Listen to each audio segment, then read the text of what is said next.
Turn with me to Lamentations chapter 3, verses 22 and 23. Lamentations is between Jeremiah and Ezekiel. Jeremiah is a big book and Ezekiel's a big book, and so it's right between the two of them. And I noticed that this is a palindrome, 3, 2, 2, 2, 3. It's the same forward and backward. So I don't know whether that makes any difference or not. It does maybe make it easy to remember. Lamentations 3, 22 and 23. It reads like this. It is of the Lord's mercies that we are not consumed, because his compassions fail not. They are new every morning, and great is thy faithfulness. The mercies never fail. They are new every morning. The word new, I looked this up in Strong's. The word new means fresh. And it's not just like it's something that's never been had before. It's something fresh. And actually, I had given a testimony. I'm doing this right here now. I might have to refer to it again. But I had given a testimony about how some things are so fresh in my mind, especially of church and things like that. But it's not another thing. We get a new car sometimes. It's not something to replace the current mercies. It's not a mercy we had yesterday, and so now that's past, and we get another mercy and so forth. Sometimes that might be the case, but a lot of times it's the same mercy, but they're still fresh. There's something about God, and the title of my message here would be The Freshness of God. 3, 22, 22.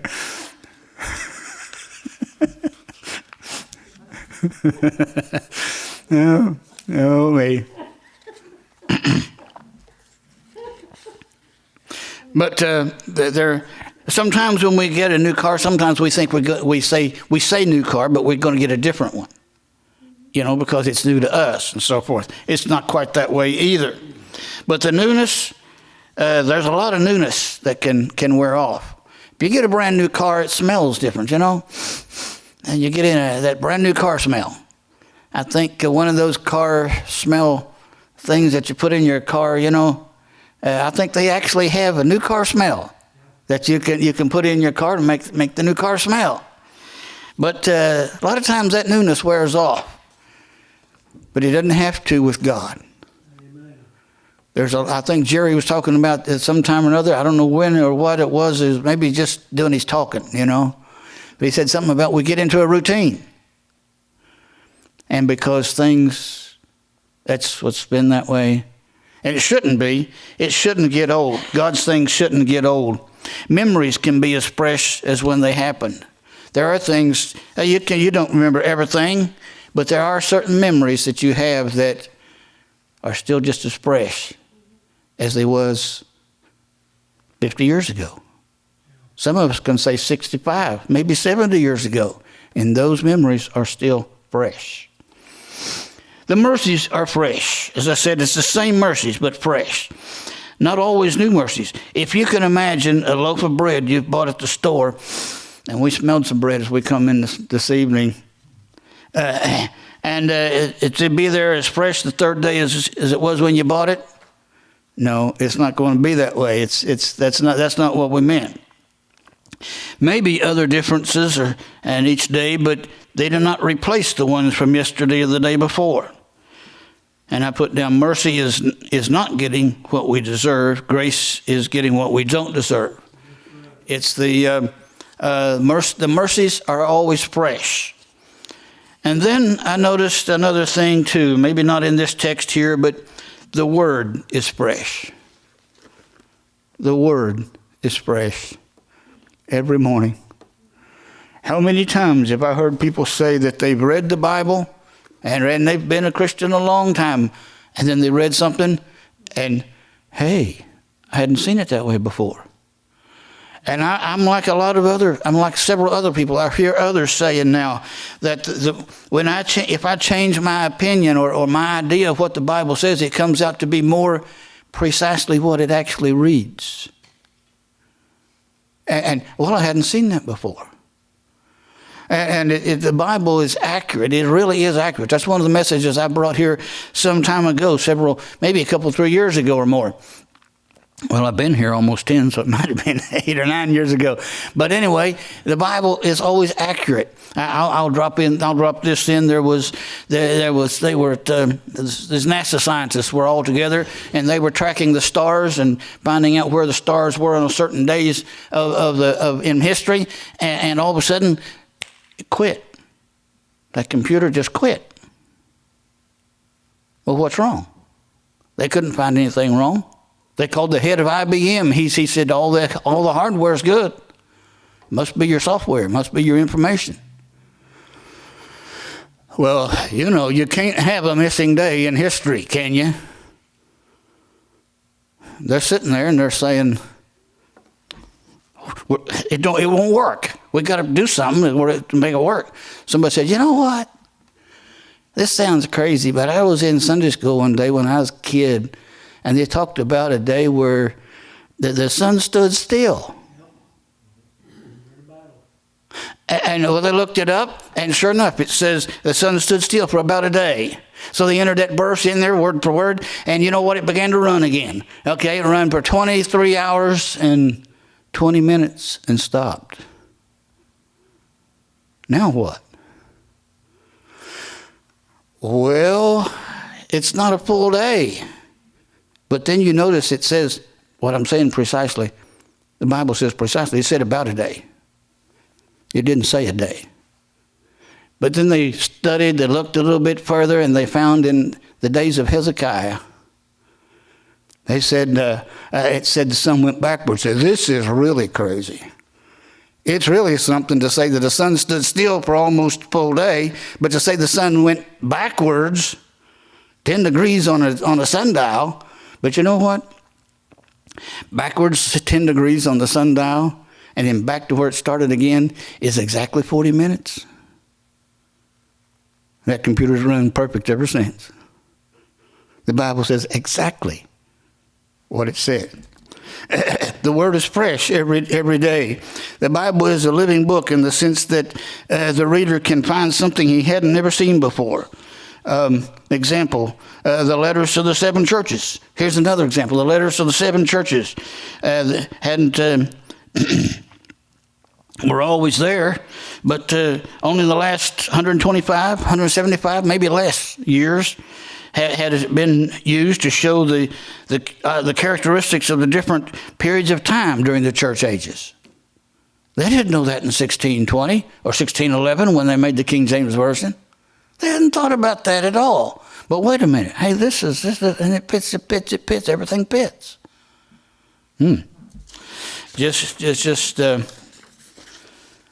for a third point I want to point out to you, your experience is fresh. Yeah. Now this you might have to work on just a little bit. But you know what I'm talking about. The experience you have with God is still fresh every day. If you do what Jerry was talking the other night, a couple of Sunday nights ago, when he's using 2 Peter 1 through, okay, of these things, if you do these things, and I'm gonna say it a little different. If you do the things that's in that chapter, that list, that add to your faith this and that and so forth, and add to that and add to that, your experience will stay fresh. It'll not get old. It'll stay fresh. And there was the experience that I had at the time. The thing that made this start, got this message starting, was I can remember Spencer Johnson preaching over here at IHC, and he was talking about the great high priest and how that him and his dad and his brothers would go into town. These several miles out of town, and they had to walk into town because they didn't have a wagon or a horse. And in those days, especially if you lived 15, 20 miles out of town. And I think it was more something like that they had to walk. I mean, that's my impression. I don't quote me on that. But in those days, you bought 25 pounds of sugar, you bought 50 pounds of flour, you bought 50 pounds of meal, you bought 50. I don't know how many brothers he had, but they had to carry 25 and 50 pounds all the way back home. He said there was a lot of times that somebody would see him starting off walking, and they'd give him a ride up the highway. And he said usually Dad would sit in the cab with the guy. And he said most of the time they'd let him off at the road where they went off, and it was only about another 3 or 4 miles on from there. But he said every now and then somebody would turn off and go all the way. And he was likening that to the high priest. He said Jesus went all the way. And I can remember that. And the experience that I had, I don't know how many of you might have been there that night, but Brother Johnson got happy. And he started shouting. And it was in the days when they didn't have lapel mics. He had about a 25, 45-foot cord. And he was over there hopping on one foot, hopping around. Now, you could hear him because the mic was right there at his throat, right there close to him. And it was on his lapel. And I kept wondering, I'm going to share this part with you. I wondered if he got happy that way, or if he was happy and trying to shout, and the cord was around his leg, and he was trying to get that cord off the leg, and so he could be free. But just a few months ago, well, maybe a year or so ago, a couple of years ago, his granddaughter and her husband were pastoring at the Bible Missionary Church, and then Brother Johnson's daughter came in, and her husband, he preached a revival. And I said, let me ask you, that's your dad, this is Brother Johnson. This is Brother Johnson's daughter. I said, is that the way he got happy? He said, sometimes he would. So he was actually happy. It didn't have anything to do with that cord. He was actually happy hopping around on one foot. But the experience is still as fresh to me. And I'm sure you can think of times here at this church that somebody would get happy and do something. Or maybe it was just one time that they did it that you remember, but it's still fresh. And your experience with God can be fresh every day if you do these things. Now, Kroger advertises their stuff as fresher than fresh. Now, I don't know about that.